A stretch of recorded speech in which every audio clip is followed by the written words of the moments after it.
पांचवे वाले टेस्ट के बाद वस्तु तो अब रख रहा है F1 और O के बीच में, तो जब वस्तु F1 और O के बीच में छठे वाले टेस्ट में रखी होगी तो इसका जो प्रतिबिंब बनता है वो वस्तु के पीछे बनता है, यानी ये छठवें नंबर की वस्तु है तो इसके पीछे बनेगा, पीछे कहीं पर भी हो सकता है। माइक्रोस्कोप, तो माइक्रोस्कोप में भी हम लोग क्या इस्तेमाल करते हैं, उत्तल लेंस का इस्तेमाल होता है, इसलिए उत्तल लेंस का इस्तेमाल थोड़ी ज्यादा है। जिस तरह से यहाँ F2 है तो यहाँ पर भी एक फोकस F1 होगा और F1 का डबल यहाँ 2F1 होगा और यहाँ पर F2 का जो डबल होगा वो हमारा 2F2 होगा। प्रिंसिपल एक्सिस का ये जो बीच वाला बिंदु है इसको यहाँ O कहते हैं।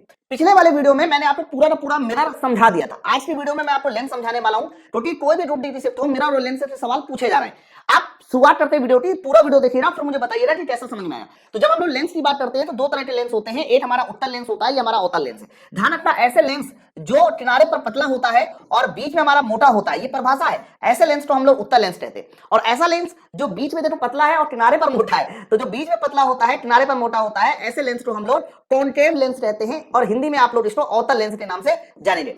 मेरे भाई सबसे पहले तो आप ये समझ लो, किसी भी लेंस के बारे में जब आप बात करते हो तो लेंस हमारी प्रकाश की कौन सी घटना पे काम करता है, तो याद रखना लेंस प्रकाश के अपवर्तन पे काम करता है, जिसको आप बोल सकते हैं कि ये हमारा रिफ्रैक्शन पे काम करता है। अब बात करते हैं यहाँ पर कुछ पॉइंटों की, जैसे कि मैंने उत्तल लेंस बनाया, उत्तल लेंस में जब भी कभी प्रकाश की किरणें आती हैं तो वो लेंस से टकराने के बाद एक बिंदु पर आके मिल जाती है, वो बिंदु हमारा फोकस F2 होता है। ये बिंदु पर आके मिल रही हैं, दूर दूर जा नहीं जा रही, पास पास आ रही है, इसीलिए जो हमारा अवतल लेंस होता है ये हमारा कैसा लेंस माना जाता है, ये हमारा कन्वर्जिन लेंस होता है। इसको कन्वर्जिन क्यों कहते हैं सर इसको कन्वर्जिन इसलिए बोला जाता है क्योंकि ये प्रकाश की जो किरणें हैं उसको एक बिंदु पर मोड़ देता है, लेकिन जिस बिंदु पर मुड़ता हुआ बनेगा वो बिंदु हमेशा F2 होगा। तो ये जो F2 होता है जिस बिंदु पर मिलता है बच्चों, इसको हम लोग मेन फोकस कहते हैं। तो कई बार क्वेश्चन आ जाता है कि उत्तल लेंस का मेन फोकस क्या होता है, ऑप्शन में F2 भी रहेगा, ऑप्शन में F1 भी रहेगा, तो F1 और F2 में से F2 बताना है मेन फोकस होता है। बच्चों जिस तरह से यहाँ F2 है तो यहाँ पर भी एक फोकस F1 होगा और F1 का डबल यहाँ 2F1 होगा और यहाँ पर F2 का जो डबल होगा वो हमारा 2F2 होगा। प्रिंसिपल एक्सिस का ये जो बीच वाला बिंदु है इसको यहाँ O कहते हैं। O का जो नाम होता है मेरे भाई, इस O को ध्यान रखना प्रकाशित केंद्र के नाम से जाना जाता है। प्रकाशित केंद्र जिसको आप लोग ऑप्टिकल सेंटर के नाम से भी जान सकते हैं। अब आइए अवतल लेंस में, ध्यान रखना अवतल लेंस में जब भी कभी कोई प्रकाश की किरणें आती है वो अवतल लेंस से टकराने के बाद क्या हो जाती है, दूर दूर फैल जाती है। देखो दूर दूर फैल जाती है, और जब भी कभी प्रकाश की किरणें दूर दूर हो जाती है तो ध्यान रखना ऐसे लेंस को हम लोग डाइवर्जेंट लेंस या यूं कह सकते हैं कि प्रॉपर्टी डाइवर्जेंट प्रॉपर्टी रखता है। इसको हिंदी में क्या बोलते हैं, अपसारी। तो ये हमारा एक तरह का अपसारी लेंस होता है। लेकिन जब दूर दूर हो रही तो पीछे बढ़ाएंगे, तो पीछे बढ़ाएंगे तो एक बिंदु पर आके मिलेगा, पीछे बढ़ाने पर भी जिस बिंदु पर मिलता है तो ये बिंदु इस बार F2 बनेगा। तो ध्यान रखना जो उत्तल लेंस होता है उसका मुख्य फोकस राइट साइड होता है, इसीलिए उत्तल लेंस की फोकल लंबाई हम लोग हमेशा पॉजिटिव रखते हैं। अगर फोकल लंबाई पॉजिटिव है तो पावर भी कैसी हो जाएगी, पॉजिटिव हो जाएगी। जबकि अवतल लेंस का जो मुख्य फोकस है वो देखो लेफ्ट साइड बन रहा है, अवतल लेंस का जो मेन फोकस है वो कहां बन रहा है, लेफ्ट साइड बन रहा है, और यही रीजन है कि इसका मेन फोकस लेफ्ट साइड है। लेफ्ट साइड होने का मतलब नेगेटिव, इसीलिए हम लोग अवतल लेंस की फोकस दूरी हमेशा नेगेटिव रखते हैं, और फोकस दूरी नेगेटिव है तो पावर भी हमारी कैसी हो जाएगी, नेगेटिव हो जाएगी। अब ये तो हमारे हो गए कुछ प्रॉपर्टी के बारे में, इनके यूज समझ लेते हैं कि भैया इनके यूज क्या है। तो अगर यूज की बात करते हैं तो हम लोग उत्तल लेंस का बहुत सारे यूज है, इनके यूज काफी सारे एग्जाम में पूछे जाते हैं। सबसे पहले तो ध्यान रखना उत्तल लेंस का सबसे पहला यूज होता है हाइपरमेट्रोपिया में। हाइपरमेट्रोपिया जिसको आप लोग दूरदृष्टि दोष कहते हैं, दूरदृष्टि दोष में हम लोग किसका यूज करते हैं, मेट्रोपिया, हम लोग उत्तल लेंस का ही इस्तेमाल करते हैं दूरदृष्टि दोष में। इसके अलावा जो हमारे कह सकते हो कि कैमरा होता है, कैमरे में भी हम लोग उत्तल लेंस का इस्तेमाल करते हैं। इसके अलावा जो हमारा फिल्म प्रोजेक्टर होता है, फिल्म प्रोजेक्टर में भी हम लोग उत्तल लेंस का ही इस्तेमाल करते हैं।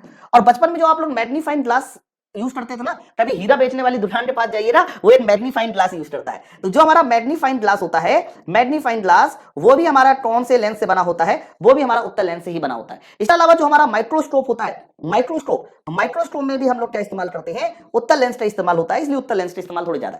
जबकि अवतल लेंस की बात करते हैं तो अवतल लेंस का यूज सर कहां कहां होता है, तो मेरे भाई अवतल लेंस का सबसे पहले यूज होता है मायोपिया, जिसे आप लोग क्या बोलते हैं, निकट दृष्टि दोष कहते हैं। इसी तरीके से जो तुम्हारे होल डोर्स होते हैं, होल डोर्स, ठीक है, डोर होल्स रहने, माफ करना, डोर होल्स का मतलब आजकल क्या हो रहा है कि शहरों में जो दरवाजे बनाए जाते हैं उसमें एक होल बना होता है, और उस होल में अवतल लेंस का इस्तेमाल किया जाता है ताकि सामने वाला जो आदमी है वो थोड़ा बड़ा होते दिखाई दे, पूरा दिखाई दे, ठीक है। तो जो तुम्हारे डोर होल्स होते हैं ना, डोर होल्स में हम लोग कौन से लेंस का इस्तेमाल करते हैं, अवतल लेंस का इस्तेमाल करते हैं। इनके यूज जरूर समझ लीजिए। अब सवाल ये आता है कि भैया इमेज बनाते कैसे, तो पहले तो मैं आपको अवतल लेंस नहीं बना देता हूं कि अवतल लेंस कैसे बनाता है। तो अवतल लेंस जिस तरीके से ये हमारा ऑप्टिकल सेंटर हो गया, या तो अवतल लेंस में ये हमारा F2 था और यहां पर हमारा क्या हो जाएगा 2F2 हो जाएगा और आगे हमारा इनफिनिट। याद रखना जब भी कभी तुम अवतल लेंस पढ़ोगे, जब भी कभी अवतल लेंस पढ़ोगे तो अवतल लेंस में तुम वस्तु को कहीं पर भी रख दो, चाहे वस्तु यहां रखी हो, चाहे यहां रखी हो, चाहे यहां कहीं पर भी रखी हो, हमेशा जो इमेज बनेगा वो F2 और O अर्थात F2 और O मतलब प्रकाशित केंद्र के बीच में बनेगा। हालांकि ये भी हो सकता है कि इनफिनिट पे रखा होगा तो फोकस पे, वो सबको पता है, लेकिन अगर आप इनफिनिट को छोड़कर अवतल लेंस में कहीं पर भी वस्तु को रखोगे तो हमेशा ध्यान रखना जो इसका इमेज बनेगा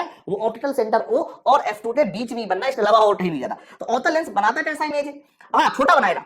अवतल लेंस हमेशा ध्यान रखना आभासी प्रतिबिंब बनाता है, आभासी प्रतिबिंब के साथ मेरे भाई सीधा प्रतिबिंब बनाता है और सीधा प्रतिबिंब के साथ हमेशा कैसा बनाता है? छोटा। तो आभासी, सीधा और छोटा ये हमारे पास कौन सा लेंस बनाता है? अवतल लेंस बनाता है। लेकिन जब हम लोग यही क्वेश्चन उत्तल लेंस में पढ़ते हैं तो हमें टेस्ट ज्यादा हो जाते हैं। उत्तल लेंस में मैंने आपसे कहा ये ऑप्टिकल सेंटर O हो जाता है, फिर मैंने आपसे ये भी कहा था ये हमारा F1 होता है, ये हमारा क्या होता है 2F1 होता है, ये हमारा क्या होता है सर ये हमारा F2 हो जाएगा और इसी तरीके से याद करो ये मैंने क्या कहा था ये हमारा 2F2 हो जाएगा। फिर आगे चलते यहाँ पर हमारा थोड़ा सा मैं इसको और आगे बढ़ा देता हूँ, आगे चलते ये हमारा क्या हो जाएगा इनफाइनाइट हो जाएगा। ठीक है, अब यहाँ पर भी हमारा इनफाइनाइट हो जाएगा, ऐसा नहीं। तो ध्यान रखना उत्तल लेंस में कितने टेस्ट होते हैं मेरे भाई? उत्तल लेंस में पूरे के पूरे 6 टेस्ट होते हैं। जैसे अवतल दर्पण में था वैसे यहाँ उत्तल लेंस में। उत्तल लेंस में पहला टेस्ट आता है कि वस्तु को कहाँ रखा गया है, तो उत्तल लेंस में पहला टेस्ट आएगा कि वस्तु को सर रखा गया है इनफाइनाइट पे। इसके बाद अगला टेस्ट आएगा वस्तु को इनफिनिट और 2F1 के बीच में रखा गया।